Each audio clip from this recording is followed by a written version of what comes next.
আবারও চলে আসলাম আবহাওয়ার বেশ কিছু গুরুত্বপূর্ণ আপডেট নিয়ে। আজকে যেহেতু বৃহস্পতিবার 30শে জানুয়ারি এবং ঠিক সকালের আবহাওয়া নিয়ে আপনাদের সঙ্গে। তো এই মুহূর্তে কলকাতাতে কিন্তু ঘন কালো আকাশ মেঘলা দেখতে পাচ্ছি, কিন্তু বৃষ্টির সম্ভাবনা আজকে পশ্চিমবাংলায় রয়েছে কিনা এবং বাংলাদেশে রয়েছে কিনা বিস্তারিত জানাবো। সঙ্গে থাকুন, সম্পূর্ণ ভিডিও দেখতে থাকুন। আজকের কিন্তু আবারও ঝোড়ো হাওয়া সহ বৃষ্টির সম্ভাবনা রয়েছে, বিশেষ করে বাংলাদেশে একাধিক জায়গাতে এবং পশ্চিমবাংলাতে তারই প্রভাব কিছুটা পড়তে পারে এবং বঙ্গোপসাগরে রয়েছে কিন্তু প্রচুর পরিমাণে জলীয় বাষ্প। তো চলুন দেখে নেওয়া যাক কোন কোন জেলাতে বৃষ্টির সম্ভাবনা রয়েছে আজকে। তো এই মুহূর্তে সকালের দিকে আকাশ মেঘলা আমরা দেখতে পাচ্ছি, বিশেষ করে কলকাতার একাধিক জায়গা যেমন কলাঘাট, হলদিয়া ও কলকাতা, চন্দননগর ও এদিকে দেখতে পাচ্ছি আমরা আরামবাগ এবং দুই বাংলার মাঝে মেহেরপুর, রাজশাহী ও এদিকে আমরা দেখতে পাচ্ছি মালদা জেলাতেও কিন্তু রয়েছে আকাশ মেঘলা। আর বাংলাদেশের দিকে দেখলে এই মুহূর্তে আমরা দেখতে পাচ্ছি যেমন একাধিক জায়গাতে কিন্তু আকাশ শুধু মেঘলা নয়, ইতিমধ্যে বৃষ্টি কিন্তু শুরু হয়ে গেছে। যেমন আকাশ মেঘলা আমরা দেখতে পাচ্ছি একাধিক জায়গায়, কিন্তু মেঘলা আকাশ সহ বৃষ্টির যে সম্ভাবনা রয়েছে ঠিক এই এরিয়া জুড়ে কিন্তু এই মুহূর্তে বৃষ্টি চলছে।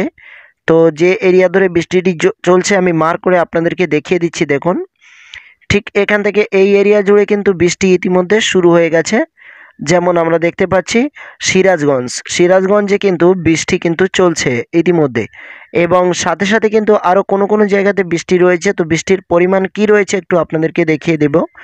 দেখতে পাচ্ছেন এই মুহূর্তে সিরাজগঞ্জে প্রায় বৃষ্টির পরিমাণ রয়েছে 0.6 mm, এবং সাথে কিন্তু বাংলাদেশের আরও একাধিক জায়গায় ইতিমধ্যেই ছিটে ফোটা বৃষ্টিও শুরু হয়ে গেছে। আজকে যেহেতু বৃষ্টির সম্ভাবনা বাংলাদেশে রয়েছে, পশ্চিমবাংলাতে এই মুহূর্তে সকালের দিকে বৃষ্টির কোনো সম্ভাবনা দেখতে পাচ্ছি না। তো আকাশ কিন্তু মেঘলা রয়েছে এবং খুবই হালকা ছিটে ফোটা বৃষ্টির সম্ভাবনা কোনো কোনো জায়গায় দেখা দিয়েছে, হলে হতে পারে এবং বৃষ্টি নাও হতে পারে, কারণ যে মেঘলা আকাশ রয়েছে সাদা মেঘলা আকাশ, হালকা হালকা বৃষ্টি যেমন রাজশাহী এবং মেহেরপুর এবং দুই বাংলার মাঝে এই সমস্ত জায়গাতে কিন্তু হালকা হালকা হতে পারে বলে জানানো যায়। কিন্তু কলকাতার দিকে এই মুহূর্তে বৃষ্টির কোনো সম্ভাবনা নেই, একেবারেই জিরো আমরা দেখতে পাচ্ছি। এবং গঙ্গাসাগর, হলদিবাড়ি, হলদিয়া ও এদিকে দীঘা, কন্টাই, বালেশ্বর এ সমস্ত জায়গায় গতকাল হালকা হালকা বৃষ্টি ছিল, কিন্তু আজকে বৃষ্টির কোনো রকম সম্ভাবনা আমরা দেখতে পাচ্ছি না।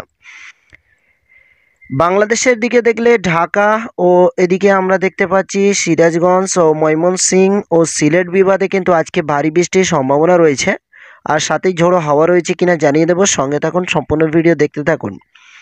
সিলেট বিভাগে সকালের দিকে আমরা কিন্তু বৃষ্টি দেখতে পাচ্ছি না, একেবারেই আমরা দেখতে পাচ্ছি কিন্তু এখানে 0 mm রয়েছে। তো ঠিক বেলা কটার দিকে বৃষ্টি জানিয়ে দেবো, সঙ্গে থাকুন। তো এই মুহূর্তে আমরা যদি একটু বেলার দিকে এগিয়ে যাই,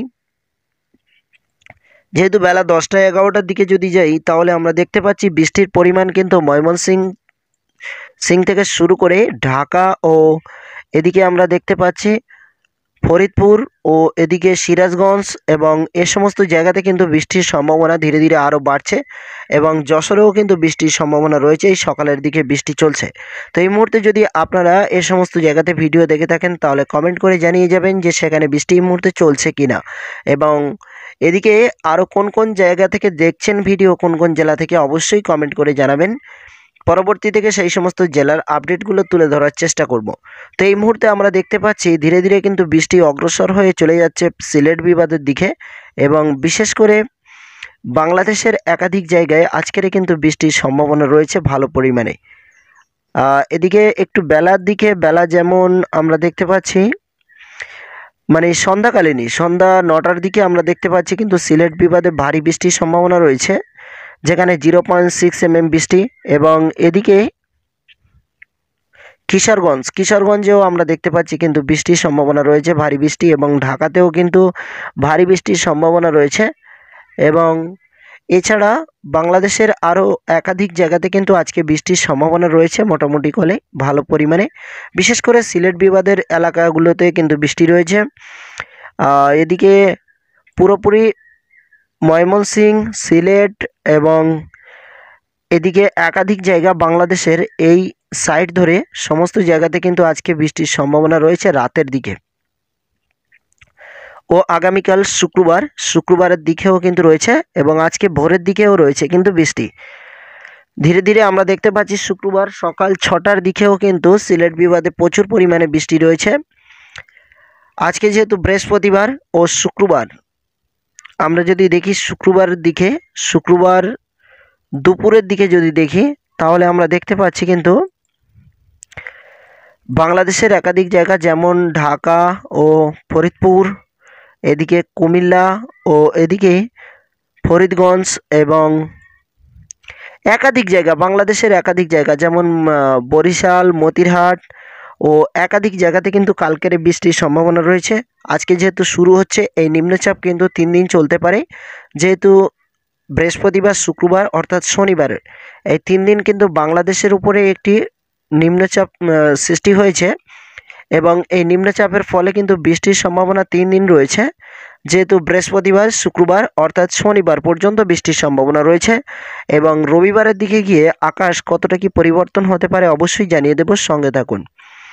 আমরা শনিবারেও কিন্তু বৃষ্টি দেখতে পাচ্ছি বাংলাদেশের একাধিক জায়গাতে, আর বিশেষ করে এই যে বৃষ্টি রয়েছে এই বৃষ্টির পরপর কিন্তু আবারও কয়েকদিন শীতের প্রভাব বাড়তে পারে।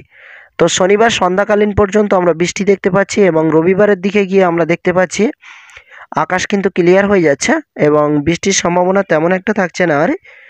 তো বাংলাদেশে কিন্তু 3 দিন নিম্নচাপ দেখা দিয়েছে আবারও। তো চলুন দেখে নেওয়া যাক এই মুহূর্তে ঝড় ঝাপটার আশঙ্কা কি রয়েছে। তো এই মুহূর্তে আমরা যদি দেখি বায়ু ঝাপটা মুঠে তাহলে আমরা দেখতে পাচ্ছি এই মুহূর্তে কলকাতাতে হাওয়ার গতিবেগ রয়েছে প্রায় সর্বদা 30 থেকে 32 কিলোমিটার পার ঘন্টায়। তো আমরা যেটি বলতে পারি প্রায় 40 থেকে 50 কিলোমিটার থেকে দমকা হাওয়া বইতে পারে কলকাতা ও কলকাতার বিভিন্ন এলাকাতে এই মুহূর্তে। এবং বঙ্গোপসাগরের কাছাকাছি যে সমস্ত জায়গা রয়েছে সাগরের উপকূল জায়গাগুলো যেমন দীঘা, কন্টাই ও গঙ্গাসাগর এবং সাথে সাথে পেশারগঞ্জ, নামখানা, কাকদ্বীপ এ সমস্ত জায়গাতে রয়েছে এবং বালেশ্বর এ সমস্ত জায়গাতে এই মুহূর্তে হাওয়ার গতিবেগ রয়েছে প্রায় 30 থেকে 40 কিলোমিটার বলতে পারেন। দমকা থেকে দমকা হাওয়া বইতে পারে আর সাথেই কিন্তু আকাশ মেঘলা থাকছে এবং একটু বেলার দিকে এগিয়ে গেলে যেহেতু 12টার দিকে আমরা দেখতে পাচ্ছি 40 থেকে 50 কিলোমিটার একটি দমকা হাওয়া, যেটি হচ্ছে হলদিয়া থেকে সরাসরি কলকাতার দিকে অগ্রসর হচ্ছে এবং সেই হাওয়ার গতিবেগ কিন্তু সর্বদা এখানে কিন্তু 40 থেকে 50 কিলোমিটার থাকতে পারে এবং সাথে সাথে এই হাওয়া কিন্তু যশোর, খুলনা ও এদিকে ফরিদগঞ্জ, ঢাকা ও এদিক দিয়ে সরাসরি কিন্তু ময়মনসিংহের দিকে এগিয়ে যাচ্ছে। তো এটি কিন্তু আজকে দুপুরের দিকে হাওয়ার গতিবেগ রয়েছে। আর এদিকে আমরা যদি দেখি ঠিক বিকাল 3টের দিকে হাওয়ার গতিবেগ বঙ্গোপসাগরে থেকে আবারও একটি হাওয়ার গতিবেগ আমরা দেখতে পাচ্ছি, যেমন বালেশ্বর, দীঘা, কন্টাই এ সমস্ত জায়গাতে প্রবেশ করতে চলেছে এবং এই হাওয়ার গতিবেগ কিন্তু সর্বদা প্রায় 50 কিলোমিটার গতি নিয়ে আসতে পড়তে চলেছে। তো এই পর্যন্ত যারা ভিডিওটি সম্পূর্ণ দেখলেন এবং ধীরে ধীরে আমরা যদি দেখি সন্ধ্যাকালীনই তাহলে দেখতে পাচ্ছি হাওয়ার গতিবেগ আরও অনেকটাই অগ্রসর হচ্ছে এবং হাওয়ার গতিবেগ আরও অনেকটাই বাড়তে চলেছে, যেখানে আমরা দেখতে পাচ্ছি প্রায় 45 কিলোমিটার দেখিয়ে দিচ্ছে, যেখানে 45 মানে 50 থেকে 60 কিলোমিটার গতি নিয়ে কিন্তু এই ঝোড়ো হাওয়া বইতে পারে বলে জানানো যায় সাগরের উপকূল জায়গাগুলোতে যেমন দীঘা, কন্টাই এবং গঙ্গাসাগর এই সমস্ত জায়গাতে কিন্তু। তবে আগামীকাল শুক্রবারের দিকে আর কোনো হাওয়ার গতিবেগ নেই, সর্বদা প্রায় 30 কিলোমিটার হতে পারে, তেমন কোনো অস্বাভাবিক হাওয়ার গতিবেগ আমরা আর দেখতে পাচ্ছি না। আর আজকে যেহেতু কিছুটা অস্বাভাবিক হাওয়ার গতিবেগ আমরা দেখতে পেলাম বেলার দিকে, বেলা 12টার দিকে থেকে শুরু করে রাত পর্যন্ত। বৃষ্টি কিন্তু পশ্চিমবাংলাতে তেমন কোনো বৃষ্টির সম্ভাবনা আমরা দেখতে পাচ্ছি না আজকের, এবং গত 2-1 দিন একটু আকাশ মেঘলা ছিল, গতকালও একটু বেশি মেঘলা ছিল আকাশ, কিন্তু এই মুহূর্তে বৃষ্টির তেমন কোনো সম্ভাবনা আজকে আমরা দেখছি না। এবং আগামীতে 2 থেকে 3 দিনের মধ্যেই পশ্চিমবাংলাতে বৃষ্টির তেমন কোনো সম্ভাবনা না হলেও কিন্তু আকাশ ঘন কালো মেঘলা থাকছে এবং যে কোনো মুহূর্তে ছিটে পড়া বৃষ্টির সম্ভাবনা রয়েছে, যেমন কলাঘাট, কলকাতা ও এদিকে হলদিয়া, নন্দীগ্রাম, খড়গপুর এই সমস্ত জায়গাতে হালকা হালকা বৃষ্টির সম্ভাবনা থাকতে পারে, যেমন আরামবাগ 0.1 mm বৃষ্টি, মানে এই বৃষ্টির কোনো রকম মাত্রা নেই, একেবারেই সীমিত। এই ছিল আবহাওয়ার গুরুত্বপূর্ণ আপডেট আপনাদের জন্য। পরবর্তী আপডেটের নোটিফিকেশান সবার আগে পাওয়ার জন্য আমাদের চ্যানেলটি সাবস্ক্রাইব করে